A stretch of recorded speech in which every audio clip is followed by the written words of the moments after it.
우리 교사분들이 찬양했습니다만 살다 보면 내가 할 수 없는 일들이 생겨납니다. 내가 할 수 있는 일은 최선을 다해야 합니다. 하지만 내가 할 수 없는 일은 기도하면 되는 것입니다. 한번 따라하면 좋겠습니다. 할 수 있는 일은 최선 다합시다. 할 수 없는 일은 기도하십시다. 여러분, 그러면 하나님이 일하십니다. 우리의 기도에 응답하시고 내가 할 수 있을 때까지 최선 다하지만 할 수 없는 것은 하나님께 맡기는 믿음으로 승리하시길 바랍니다. 여러분, 설교단에 설 때마다 설교의 대상은 성도님이 아닙니다.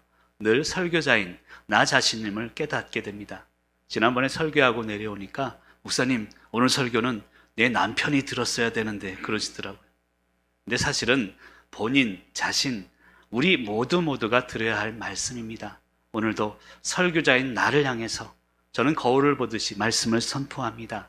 이 말씀이 여러분 각자에게 주시는 하나님의 음성으로 받아 누리시길 간절히 축복합니다. 여러분, 마틴 로이드 존스 목사님이 그런 얘기를 했습니다. 하나님께서 우리를 구원하신 이유는 세상을 깜짝 놀라게 하기 위함이다라는 말을 했습니다. 여러분, 성도의 존재는 그런 존재입니다. 세상을 깜짝 놀라게 하는 존재가 성도입니다. 저는 일주일을 보내면서 나로 인해서 우리 주변이, 나를 만나는 사람들, 일주일 동안 저를 만나는 사람들이 나로 인해 깜짝 놀랐을까? 그런 생각을 해보게 됩니다. 교회도 그렇습니다. 깜짝 놀라게 하는, 세상을 놀라게 하는 삶을 사시길 바랍니다. 근데 성경은 이것을 의인이라고 표현합니다. 그래서 로마서 1장 17절에 보면 오직 의인은 믿음으로 말미암아 살리라 라는 표현을 하고 있습니다. 이 말은 진정한 의인은 의로워서 의인이 아니라 믿음으로 살아가야 의인이라는 뜻입니다.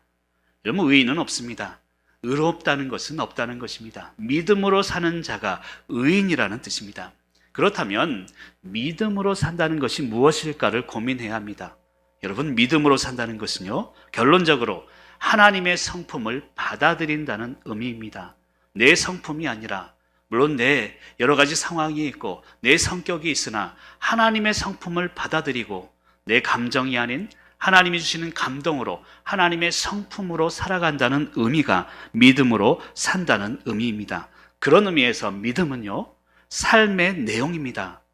내가 믿음의 그릇이라 한다면 그 그릇에 삶의 내용을 채우는 것이 바로 믿음입니다. 그리고 삶은 믿음의 실천임을 알아야 합니다. 다시 말씀드리면 우리의 삶은요, 하나님의 성품으로 가득 차야 될 줄로 믿습니다.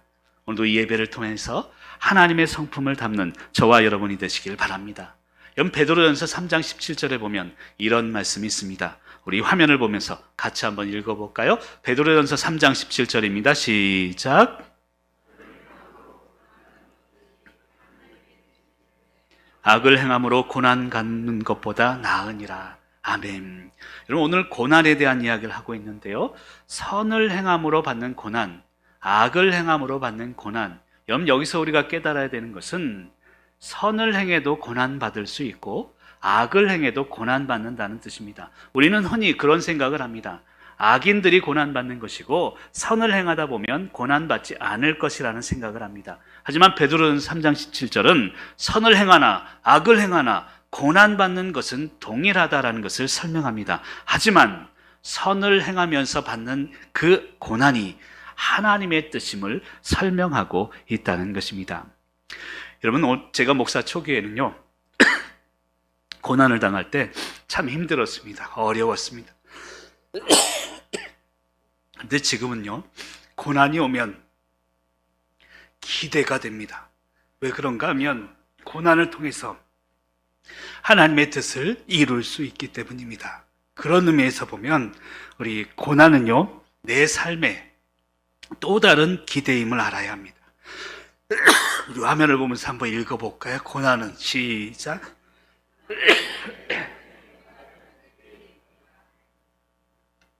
여러분, 고난은요, 기대라는 뜻입니다. 고난을 받을 때 예전에는 힘들고 어려웠지만 지금은 달라졌어요. 고난이 오면 또 다른 기대가 됩니다. 고난을 통해서 하나님은 또 다른 삶의 열매를 주시기 때문에 그렇다는 것입니다. 여러분, 욥기를 읽어보면 고난에 대한 이야기들이 많이 나옵니다. 근데 욥은요, 고난을 주신 하나님께 하나님 왜 이렇습니까? 이해받기를 원했습니다. 설명해 주기를 원했습니다. 하나님 나는 최선을 다했는데 왜 이런 고난이 있습니까? 이것을 설명해 주세요. 이해를 받기를 원합니다. 하나님과 그런 씨름을 했다는 것입니다. 하지만 고난은 이해하고 설명되는 것이 아닙니다. 고난은 믿음으로 받아들이는 것입니다. 그리고 고난은 고난을 통해 행하실 하나님을 미리 기대하는 것입니다. 그래서 고난은 기대라는 뜻입니다. 여러분 일주일 동안 기도의 제목이 또 바뀌더라고요. 제가 지난주 기도 제목을 알려드렸죠. 본질 앞에서는 바위 같게, 비본질 앞에서는 바람처럼 흘려보낼 수 있도록, 사랑 앞에서는 바다 같기를 기도했습니다. 근데 이번 주에는요, 일주일 동안 그런 기도가 되더라고요. 하나님, 내가 태어난 때보다 내가 죽을 때 세상이 더 아름다워지게 해주세요. 그리고 내 삶이 그 아름다움의 일부분이 되게 해주세요. 계속해서 그런 기도를 했습니다. 하나님, 우리 사랑하는 교회가 내가 부임할 때보다 언젠간 떠나겠지만 내가 떠날 때 교회가 더 아름다운 교회가 되게 해주세요. 여러분 똑같으면 안 되잖아요. 하루하루 지나면서 어제보다 다른 아름다운 오늘을 살아가야 합니다. 그리고 내일은 더 아름다운 내일이 되어야 합니다. 그래서 고난은 기대라는 말입니다. 여러분 고난을 당할 때 이 고난은요 삶의 결과가 아닙니다. 삶의 과정일 뿐임을 알아야 합니다. 인간은 고난을 문제라고 생각하지만 하나님은 고난을 통해 인간을 성장시키시고 하나님의 역사를 이루는 통로를 삼으시기 때문입니다. 여러분 이 고난이 삶의 결과라면요 저는 목회 지금이라도 때려칠 것 같아요. 힘들고 어렵잖아요. 여러분 삶도 그렇잖아요. 그런데 이 삶이 결과가 아닙니다. 고난은 결과가 아닌 과정일 뿐입니다. 그것을 깨달으면 지금의 삶이 오히려 아름다워질 수 있다는 것입니다. 오늘 말씀을 통해 이 고난 앞에 이 고난을 어떻게 해결해 나가야 되는지를 깨닫는 시간이 되길 바랍니다. 첫 번째로요, 고난은 고난의 목적을 알아야 해결될 수 있다는 것입니다. 첫 번째로 하면 읽어주시면 좋겠습니다. 첫 번째로, 여러분 많은 사람들이요 고난을 당하게 되면 고난의 아픔에 대해서 민감합니다. 저도 그렇습니다. 아프죠. 그래서 그 아픔에 대해서 민감합니다. 그런데 중요한 것은요 고난의 목적에 대해서는 전혀 생각하지 않는다는 데 있습니다. 그러니 고난이 더 아프게 느껴지는 것입니다. 여러분 1절 말씀을 같이 한번 읽어보겠습니다. 1절입니다. 이러므로 그리스도 예수의 일로 너희 이방인을 위하여 갇힌 자 된 나 바울이 말하거니와 아멘. 여러분 바울은요 지금 옥에 갇혀 있습니다. 그런데 괴롭거나 힘들지 않았습니다. 왜냐하면 바울이 자신이 옥에 갇힌 목적을 분명히 알고 있기 때문입니다. 1절 초반부에 보면 그리스도 예수의 일로 그리고 이방인을 위하여 나는 갇혔다는 것입니다. 그 목적을 아니 고난이 아니라는 것입니다. 여러분 제가 목사지만 도둑질해서 감옥에 갇혔다면 제가 얼마나 부끄러울까요? 교회 앞에 세상 앞에 성도님들 앞에 얼굴 들 낯이 없을 것입니다.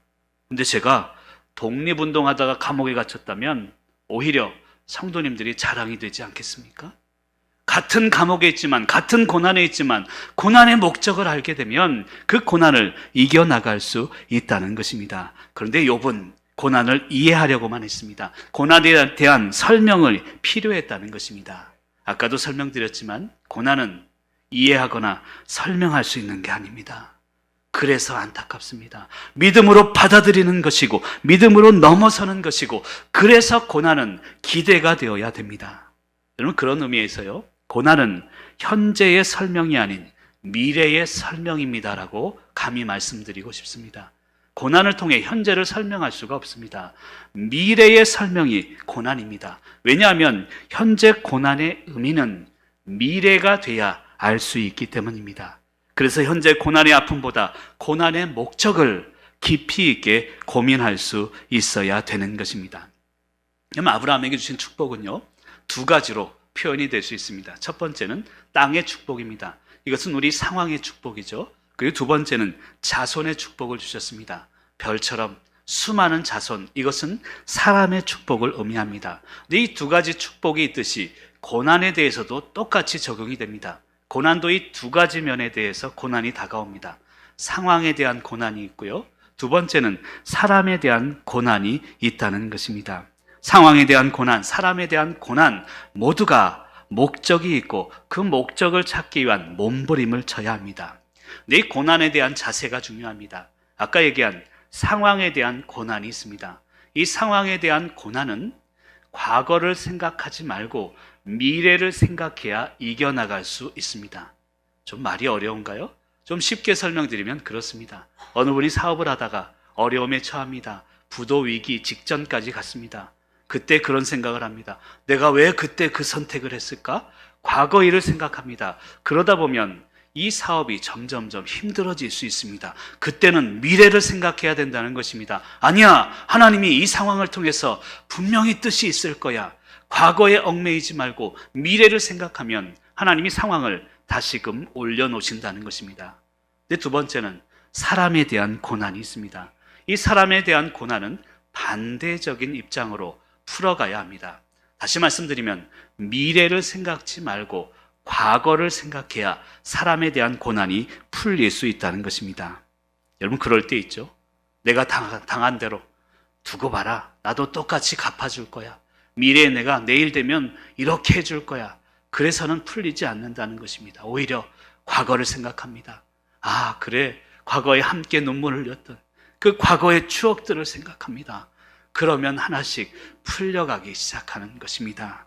사랑하는 성도 여러분, 이것이 바로 과거에 또한 우리에게 주신 고난의 목적을 깨닫는 과정임을 알아야 합니다. 여러분 예레미야 29장 11절에서 13절에 보면 이런 말씀이 있습니다. 고난의 목적을 분명히 밝히고 있습니다. 우리 같이 한번 화면을 보며 읽어봅니다. 시작.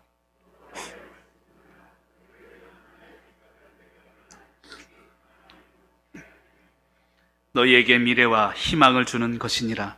너희가 내게 부르짖으며 내게 와서 기도하면 내가 너희들의 기도를 들을 것이요 너희가 온 마음으로 나를 구하면 나를 찾을 것이요 나를 만나니라. 아멘. 여러분 여기 고난의 목적이 있습니다. 평안이요 재앙이 아닙니다. 미래와 희망을 주는 것입니다. 그래서 고난 속에서 12절에 보면 기도하라는 것입니다. 13절에는 구하라는 것입니다. 그리고 14절에는 돌아오게 하리라. 여러분 고난의 최종적인 목적은 언제나 돌아옴에 있고 회복에 있음을 알아야 합니다. 이 고난의 목적을 알게 되면 우리 일어나는 삶의 현상이 있습니다. 고난의 목적을 알게 되면 침묵하게 됩니다. 그리고 고난 앞에 말을 줄일 수 있게 됩니다. 그리고 말씀을 붙잡게 됩니다. 여러분 고난이 올 때 그런 분들 계세요. 전화기 붙잡는 분 계십니다. 근데 고난이 올 때는요, 전화기 붙잡는 게 아니라 성경책 붙잡아야 합니다.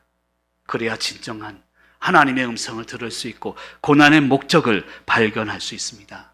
사랑하는 성도 여러분, 고난의 목적을 발견할 때 고난이 해결됨을 믿으시고 우리에게 주신 고난들, 그 목적을 향해 성경책, 말씀 붙잡는 저와 여러분이 되시길 간절히 축복합니다. 두 번째로, 이 고난은 은혜의 경륜임을 알면 이것이 해결된다는 것입니다. 두 번째로 한번 읽어주시면 좋겠습니다. 두 번째로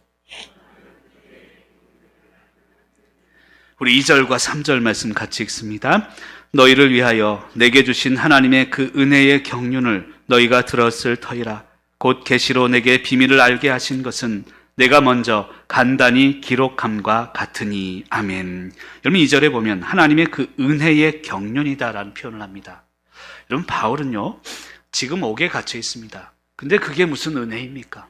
근데 바울은 이 에베소서를 쓰면서 그것 자체가 은혜임을 설명합니다. 그 앞에 보면요, 너희를 위하여 내게 주신, 아까도 설명드렸지만 독립운동하다 감옥에 갇힌 사람은 당당할 수 있습니다. 내가 내 잘못으로 감옥에 갇힌 것이 아니기에 너희를 위한 것이기에 그것이 은혜라고 설명하고 있다는 것입니다. 근데 은혜의 경륜할 때 이 경륜의 의미를 좀 알아야 합니다.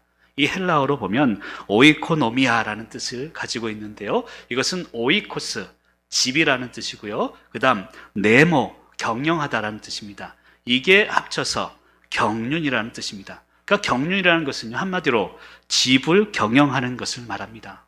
여러분 교회는 집입니다. 성도님들은 가족입니다. 그리고 하나님께서 우리의 삶을, 가정을 집을 경영하듯이 책임지신다는 뜻입니다. 그것이 은혜의 경륜임을 우리는 알아야 합니다. 오늘 말씀 2절 초반부에 보면 너희를 위해 내게 주신 은혜라는 표현을 합니다.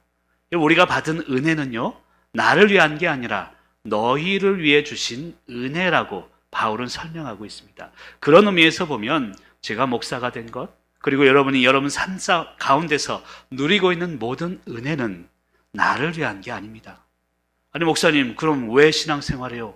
나에게 은혜가 없으면, 여러분 그 말이 아닙니다. 은혜를 주기 위해서는요, 내가 먼저 은혜에 푹 젖을 수밖에 없습니다.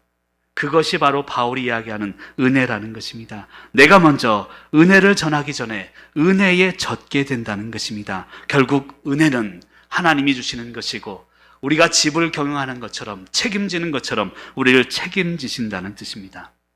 참 어려운 이야기입니다. 근데 3절에 보면요, 이 은혜의 경륜을 계시, 비밀로 표현하고 있습니다. 그러니까 은혜의 경륜이라는 것은 하나님이 집을 경영하듯이 우리를 책임진다는 뜻인데, 그게 비밀이라는 거예요. 여러분, 비밀은 남이 알지 못하는 것을 비밀이라고 합니다. 그런데 성경에 나온 비밀은요, 신학적으로 펼쳐진 비밀이라고 할 수 있습니다. 알려진 비밀이죠. 성경을 통해서 다 펼쳐져 있습니다. 그런데 문제는 그것을 읽는 사람들이 깨닫지 못하기에 비밀이라는 것입니다. 여러분, 집을 경영하다 보면요, 우리 가장 되시는 우리 남성분들이 앉아 계십니다만, 저도요, 우리 직장 생활하면서 현장 소장할 때 어려운 일들이 많았습니다. 속상한 일이 많았어요. 그럼 집에 와서 아내에게 얘기를 안 합니다. 그냥 입 닫고 있는 것이죠. 혹시 얘기하면 걱정할까 봐. 근데 아내는 그거 얘기 안 해주는 거에 또 섭섭해해요. 그런데 나중에 시간이 지나면, 아, 그래서 그랬구나, 이것을 깨닫게 됩니다. 지금도 저보고 그렇다니까요. 우리 남편 최고라고. 나중에 한번 물어보세요. 여러분, 비밀은 바로 그런 거예요. 지금은 알지 못해요. 하나님 은혜의 경륜, 이것을 우리는 알지 못하지만 집을 경영하듯이 책임지는 것을 믿고, 시간이 지나면 아, 그래서 그렇구나, 그것이 펼쳐진 비밀의 의미임을 깨달으시기를 바랍니다.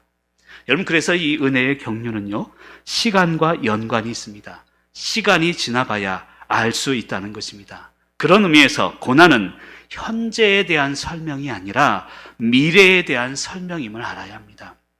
이 말을 깨달으면 현재의 고난을 참을 수 있습니다. 고난을 넘어설 수 있습니다. 고난을 통해 현재를 설명하려고 하지 마십시오.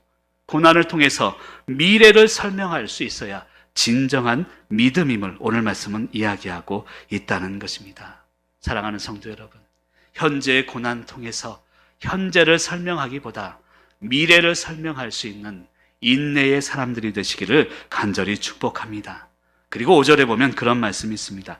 성령으로 나타내신 것 같이, 이 말씀은 성령을 통해서 비로소 알 수 있는 것임을 이야기합니다. 지금의 고난, 은혜의 경륜이고 비밀인데, 이게 내 감정으로 알 수 없는 것입니다. 성령의 감동으로 알 수 있는 것입니다. 그래서 제가 가끔 그런 얘기를 하죠. 감정이 아닌 감동으로 살아야 합니다. 성격이 아닌 성경으로 살아야 은혜의 비밀, 그 비밀을 결국 깨달을 수 있다는 것입니다. 여러분, 그럼 은혜가 무엇일까요? 자녀들에게 은혜? 이것이 좋은 학교 가는 것이고 성공하는 것일까요? 사실 은혜는 그것도 은혜입니다. 그런데 은혜는 풍요로움과 관련 있는 단어가 아닙니다. 은혜는요, 하나님의 성품과 관련이 있는 단어입니다. 이 무슨 말인가 하면, 은혜 받았다라고 하면 여러분들 어떤 생각이 드세요? 오늘도 이 부족한 설교를 통해서 은혜를 받기를 원합니다. 오늘 아멘도 안 해주시네. 은혜 받기를 원합니다. 그런데 이 은혜를 받았다는 것은요, 그냥 감동받았다 이 이야기가 아닙니다. 하나님의 성품을 느끼고 하나님의 성품을 닮아가고 하나님의 성품대로 살아간다는 것을 의미합니다. 그럼 그게 진짜 은혜예요. 오늘 진짜 은혜 받길 바랍니다. 오늘 말씀을 통해서 하나님의 성품이 이것이구나, 그것을 느끼고 닮아가고 우리의 삶 속에서 하나님의 성품으로 살아가시길 바랍니다. 내가 가장으로, 아내로, 그리고 자녀로 우리 일상 속에서 하나님의 성품을 느끼고 닮아가고 살아가는 것, 그것이 진정한 은혜입니다. 여러분 사도행전 9장 15절에 보면 이런 말씀이 있습니다. 이 바울을 향해서 이야기하는 말씀인데요. 이제 이르시되 가라. 이 사람은, 그리고 마지막에 보면 전하기 위해 택한 나의 그릇이다라고 이야기합니다. 여러분 저와 여러분은요 그릇입니다. 그런데 이 그릇 안에 무엇을 담아야 합니까? 은혜를 담는 거예요. 그리고 그 은혜를 나누는 것입니다. 은혜를 담아야 할 그릇이 깨지면 담을 수가 없는 것입니다. 사랑하는 성도 여러분, 그 은혜의 그릇을 넓혀 가시기를 간절히 축복합니다. 그리고 마지막 세 번째로, 이 고난은요 내가 지극히 작은 자임을 깨닫게 되면 해결됩니다. 참으로 놀라운 영적인 원리입니다. 우리 세 번째로 하면 읽어주시면 좋겠습니다. 세 번째로,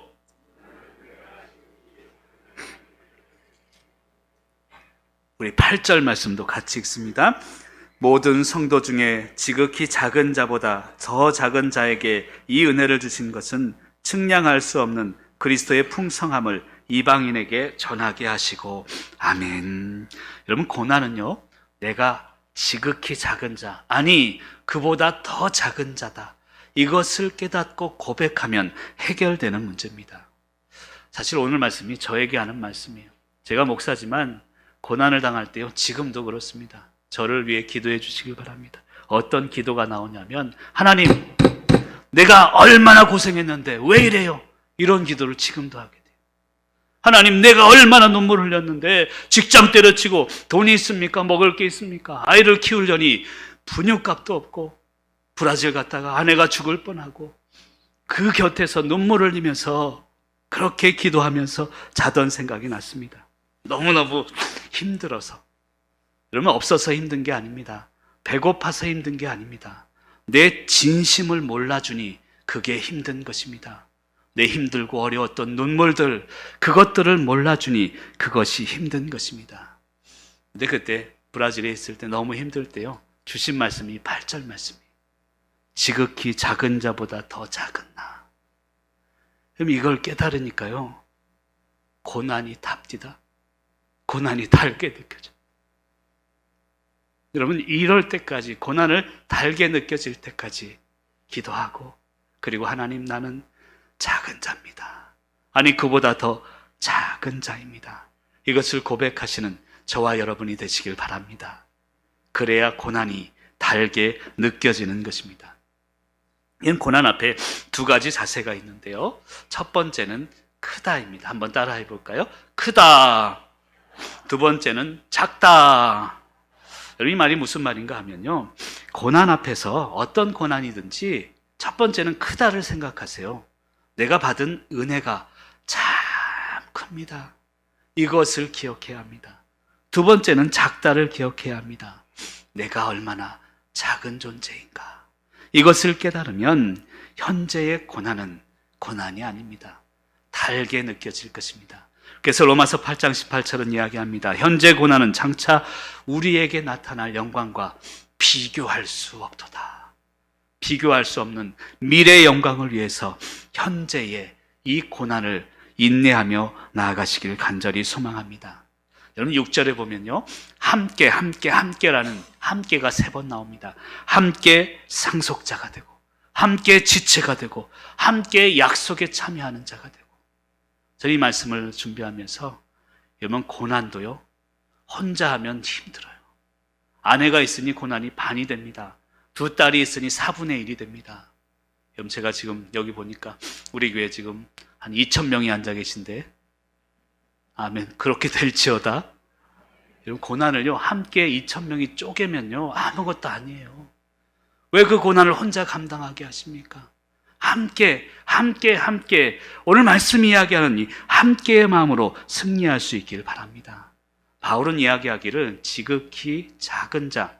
이것은요 문법적으로 보면 틀린 문법이에요. 최상급입니다. 근데 그것보다 작은 자가 어디 있습니까? 근데 바울은 지극히 작은 자, 그것보다 더 작은 자, 그것보다 더 작은 자. 여러분 작아지시길 바랍니다. 그래야 고난을 이길 수 있습니다. 그리고 내가 작아지면 8절 후반부에 보면 측량할 수 없는 그리스도의 풍성함. 내가 작아지니 그리스도의 풍성함으로 우리를 채워주신다는 것입니다. 마지막으로 여러분, 고난을 통해서 믿음이 굳건해집니다. 그런데 믿음이 굳건해진다는 뜻을 알아야 합니다. 믿음이 강해지고 굳건해진다는 뜻은요, 내가 사랑할 수 있는 사람의 간극이 넓어진다는 뜻입니다. 믿음이 넓어질수록 예전에는 요만큼만 사랑했던 내가 이제는 이만큼 사랑해지고, 한 달이 지나니 이만큼 사랑해지고, 여러분, 이제는 이 자리에 서 보니 여러분 한 분 한 분이 소중해요. 한 분 한 분을 포기할 수가 없습니다. 여러분, 그런 마음으로 믿음의 굳건함을 고난을 통해 굳건해지시는 귀한 성도님들 되시길 바랍니다. 여러분, 12절에 보면 그런 말씀이 있습니다. 담대함과 확신을 가지고 하나님께 나아가자. 여러분, 믿음에 담대함이 있어야 합니다. 확신이 있어야 합니다. 그런데 담대함은요, 거짓된 것은 담대함이 아닙니다. 흔들리는 것은 확신이 아닙니다. 주님의 담대함과 확신을 가지고 믿음의 굳건함으로 서로 함께 지금의 고난을 나누시고 이겨가시는 성도님들 되시길 바랍니다. 마지막으로, 여러분, 성도는요, 울어도 웃는 존재가 되어야 합니다. 고통 속에서 울지만 미래의 소망, 영광을 보면서 웃을 수 있어야 합니다. 울어도 웃으시길 바랍니다. 그런 믿음으로 오늘의 고난을 승리로 이끌어 가시는 귀한 성도님들 되시길 간절히 축원합니다.